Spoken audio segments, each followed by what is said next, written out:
bannayuganda naddala bagenda kwesimbawo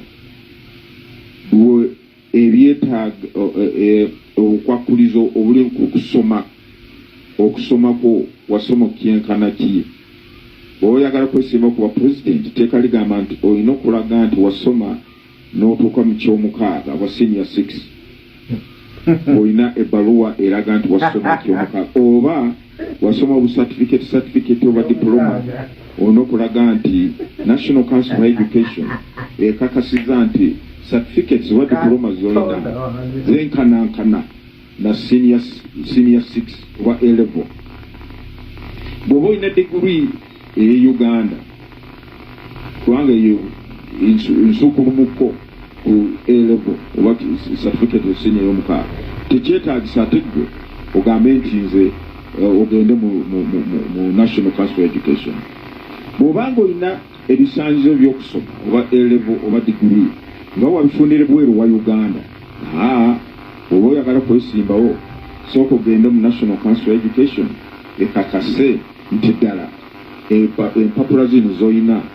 S6 ye Kenya oba America oba wa yenkanankana na sini y'omukaaga ye Uganda kale webale kubanga okyekumidde ku www.radio nkubuuzaako muganda ngo najo sizidde okubanga owuliriza obulamu butambudde butya bigenda bitya kansule nti obulamu butambulira ddala bulungi nnyo ddala ennaku z'omwezi 7 omwezi gwa 8 mwaka gwa 2025 wenna subscribinze naffe okola kyamaanyi ate naawe atana subscribinga tugamba nti muganda wange agenda osubscribinga onyige n'akadaako kubeera nga osobola okubanga buli mboozi gye tuba tuteddeyo osobola okubanga ogifuna tuli mu mwaka ogulimu ebyobufuzi wano mu ggwanga Uganda nga campaign gye tusuubira kubanga olunaku olwaleero ekitongole ekikwasaganya ku byokulonda wano mu ggwanga Uganda ekimanyikiddwa nga Uganda Electoral Commission Uganda Independent Electoral Commission kivuddeyo ne kireeta roadmark ne kiyisa roadmark egenda okubanga etambulibwako naddala mu kwewandiisa saako oba president n'abo abagenda okubanga beewandiisa ku bukulembeze oba engeri ez'enjawulo naku olwaleero okusinziira ku byabakama ng'ono ye ssentebe Justice byabakama Jane Simon avuddeyo chairperson wa Electoral Commission avuddeyo n'atuwa roadmark olunaku olwaleero ku kiwandiiko kye tulabyeko n'ebyabakama byayogedde agenda kubambi ku olunaku olwaleero naye nga kiteeberezebwa nti okulonda okubako kw'aba president okugenda kubeerawo naddala mu mwezi gugenda kubeera gwa January awo nga gugwako tugenda okubeera nga tulonda abakulembeze oba president saako n'abakulembeze ku mutendera gw'obwa member of parliament bwetugenda okubeera nga tulondera kakati ku kiwandiiko kino kyendabyeko olunaku olwaleero nga bagamba ekibadde kyawandiikiddwa Electoral Commission Uganda, the Republic of Uganda, the Electoral Commission of Uganda ne basaaka ennamba z'essimu awo nga kyawandiikiddwa ng'ennaku z'omwezi 1 August 2025 wabula nga kisomeddwa olunaku olwaleero ne bagamba nti activities under the roadmap for the 2025-2026 general elections Electoral Commission wishes to remind stakeholders of the planned activities under the roadmap for conduct of 2025-2026 general election as follows. Hakati baga nti okugoberera ebintu bye tugenda okubeera nga tulonderako n'ennonda oba okutambuza okulonda kugenda okubanga kugenda kutambula bwe kuti mu mutondero ogusooka kwe muli mu nomination of municipality abo bagenda okubeera nga banominatingibwa mu mitenda gwa municipality, city, division, committees, candidates, older persons, person with disabilities ne ba youth. Nominations ezamba municipality kati bana bali mu mitendera gya municipality bakulembeze aba MP abali mu cities, divisions, abakadde abalina obulemu n'abavubuka bagenda kubeera nga nominations za kubeerawo ng'ennaku z'omwezi ova ng'ennaku z'omwezi 24 mpaka ng'ennaku z'omwezi 25 July 2025 za kutandika ng'ennaku z'omwezi 24 mpaka nga 25 July mwaka gugenda kubeera guno gwe nyini abo batugenda okusonsuliramuko abali mu municipality mu masimu mu bibuga mu divisions abo abakadde abalina obulemu n'abavubuka awo olunaku olw'abiri na 25 July tugenda okubeera nga ate ba nominatingibwa mutendo ogwokubiri mwe muli conduct of candidates oba campaign meeting ogwabo oba abaliko obulemu saako n'abo abavubuka kubagenda okubeera nga 28 na 29 July 2025 bagenda okubeera nga campaign zaabwe zitandika ez'abalina obulemu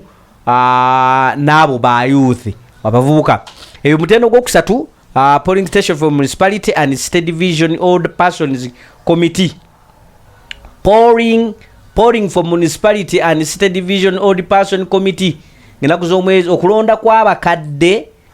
abo abali mu mitendera gya state division saako n'abo aba older person committee n'abo abo bukiiko bw'abakadde kwa kulondebwa ngenaku z'omwezi 30 July 2025 bino byonna tuba tutandise road map y'okulonda gwampuliriza muganda wange nti wano road map y'okulonda nga tetunagoberera kugenda livu banifetu ebiseera ebisinga tugoberera kintu kimu tulonda president ne tulonda omubaka wa parliament tulonda bakansala awo bino ebimu tubyerabira naye nga waliyo okulonda kw'abakadde n'abavubuka kwalondebwa okwaliwo nga kwatandika dda kubanga 24 July byaliwo abakadde 30th July byaliwo kakati polling for municipality and state division PWs committee okulonda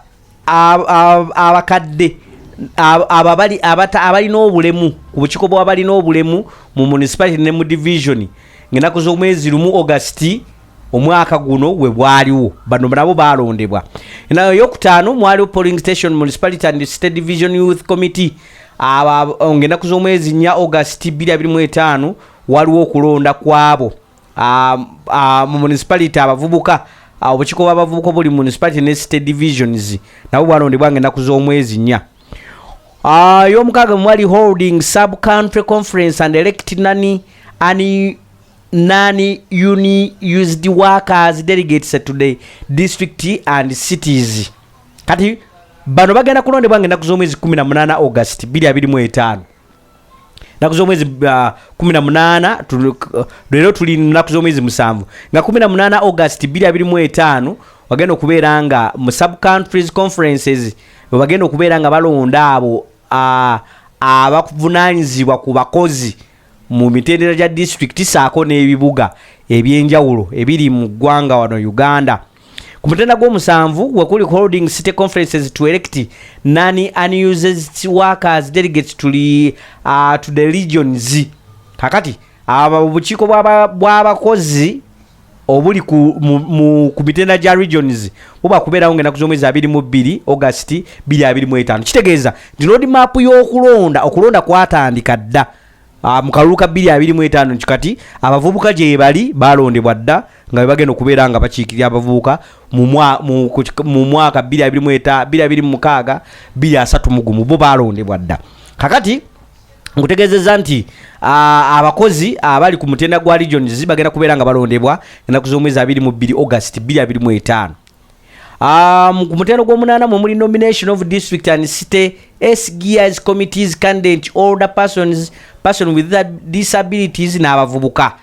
bagenda kulondebwa ng'ennaku z'omwezi 11 mpaka 12 August 2025 bana abavubuka abalina obulemu ku mibiri gyabwe but person with disabilities bagenda kulondebwa ng'ennaku z'omwezi 11 mpaka 12 August kakati ku mutendo gw'omwenda kwe kuli conduct of candidate campaign meeting OPW and youth kakati wano bagenda okubeera nga balina meeting campaign zaabwe zakubeerawo ng'ennaku z'omwezi 13 mpaka 17 August omwaka guno gwennyini polling for district and state older person committee akakiiko okulonda kwa akakiiko k'abakadde abali ku mitenda gya district saako n'ebibuga kwakubeera ngo ennaku z'omwezi 15 August 2025 ku mutendera gwo 11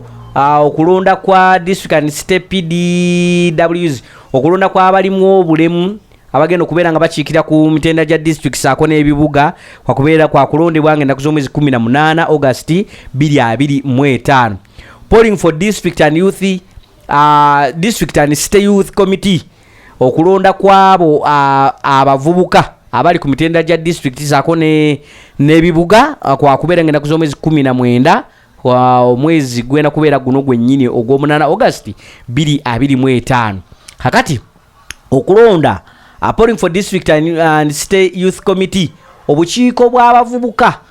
abali ku mutendera gwa district saako n'ebibuga kwakubeera ng'ennaku z'omwezi 19 August.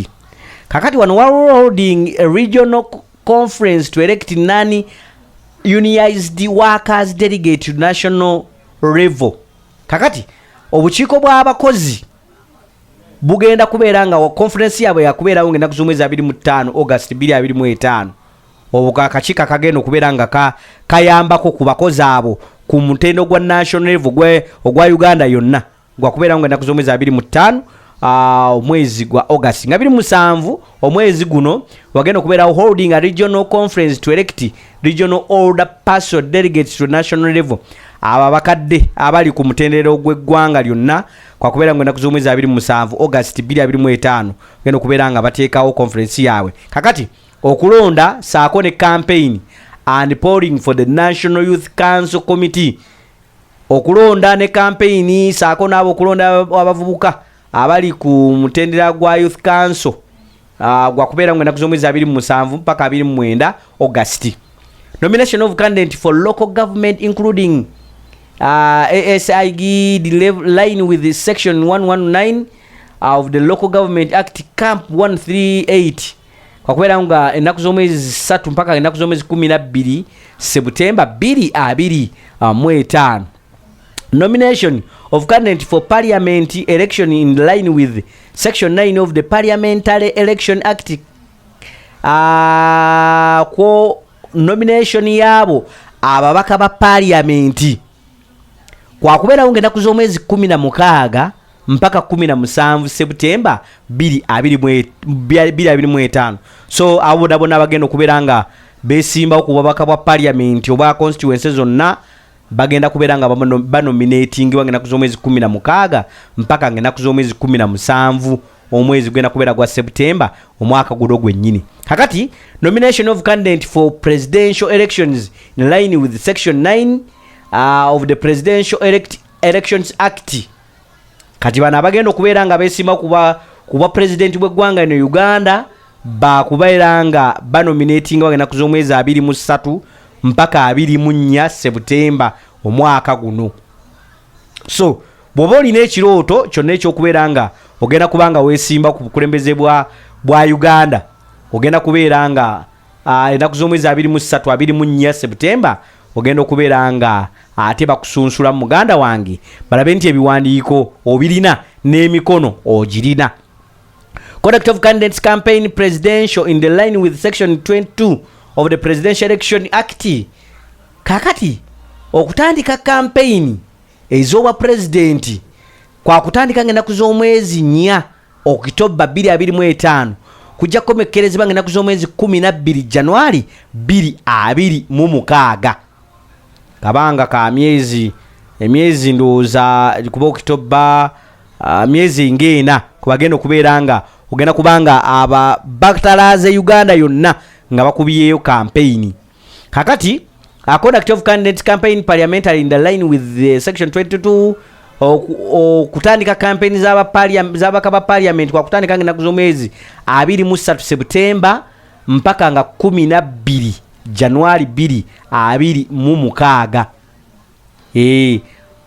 Campaign z'ababaka ba parliament zigenda okubeera nga zitandika nga 23 mpaka 12 January wa 2026. kakati campaign za local government omuli nga mwe batadde ne ba SIGs zo za kutandika ennaku z'omwezi 13 September 2025 zikomekkerezebwa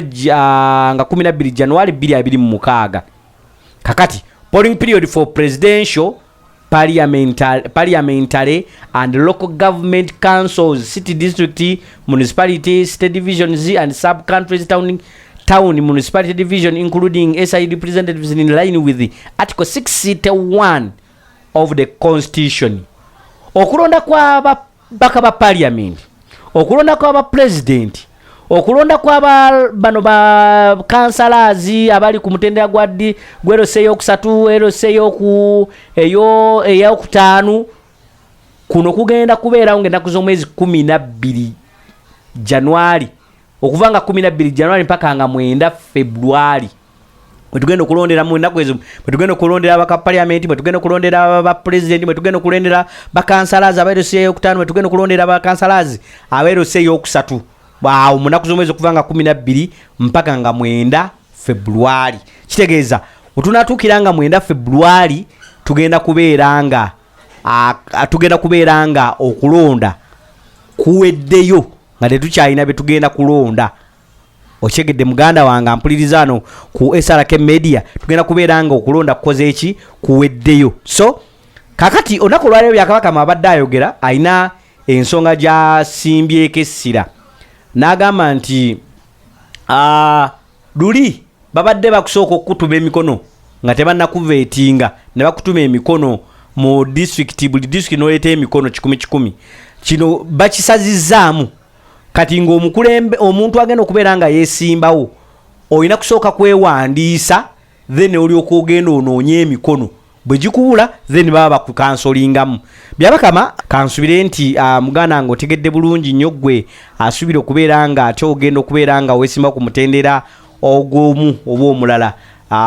Naye njagala okwate road map eyo egenda okubeera nga ate etutambuza mu kulonda kwa 2026